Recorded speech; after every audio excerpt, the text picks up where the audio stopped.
theology that's predicated upon sun worship, Yes, right? right. And we know that the angel of the sun, as written in scriptures, is Hillel, Yes, right? right. Whom they also call Satan or Lucifer, That's all right? correct. And again, viewers, we're not judging anybody, so please do not call us and say, okay, you know, why are you all judging us, right. okay? The only thing that we want to do is this. We believe that many people are sincerely desiring to serve the Most High, but That's they're correct. doing it out of ignorance. That's right. We were all doing it out That's of right. ignorance, right? Exactly. But in these last days, the Most High has commanded us to come out of ignorance. That's correct. Technology is at our fingertips. We have the zeal. We have the knowledge, okay? We have resources in order to now analyze, evaluate, and make a fact-based decision. That's right. On what the Most High requires from us. That's right. Okay, let's go back to our shot here.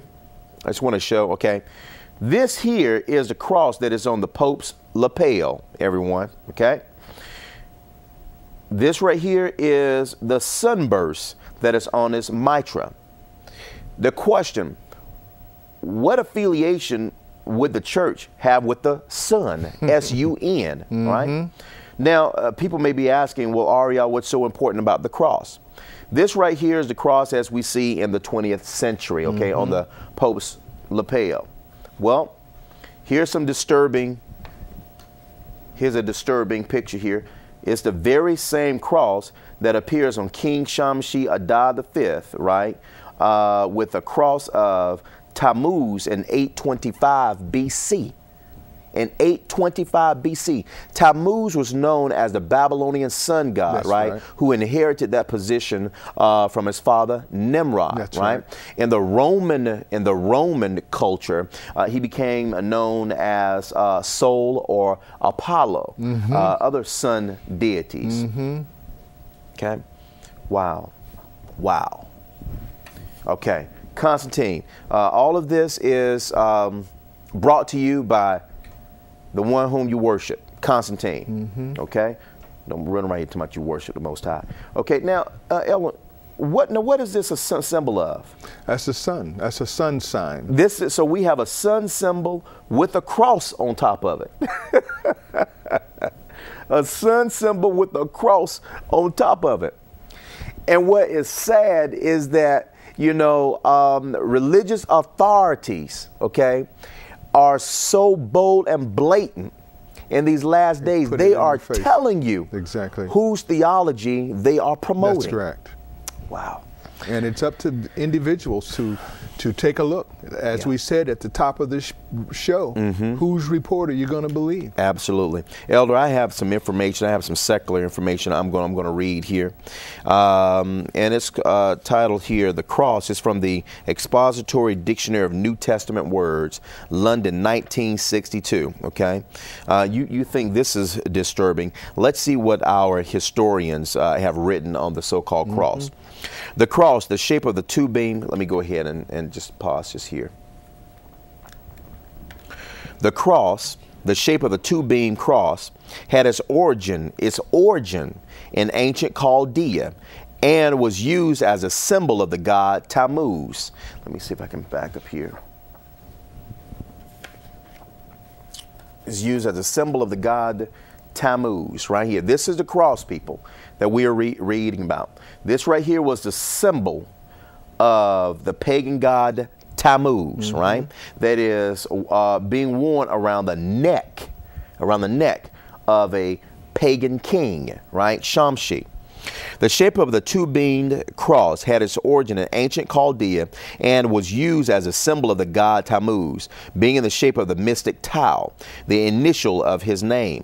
In that country and in adjacent lands, including Egypt, by the middle of the 3rd century AD, the churches had either departed from. I want you to give me some commentary on this. Okay. The churches had either departed from or had travested certain doctrines of the Christian faith in order to increase the prestige of the apostate ecclesiastical system. Pagans were received into the churches apart from regeneration by faith and were permitted largely to retain their pagan signs and symbols. Hence, the tau or T in its most frequent form with the crosspiece Lord was adopted to stand for the cross of Christ. Yes. Expository Dictionary of New Testament Words, London, 1962. And here's the leader of the Christian faith, okay, with the very same cross, okay? Let me speak to our viewers here for a second, please. People, yes, you are seeing the Pope here, all right?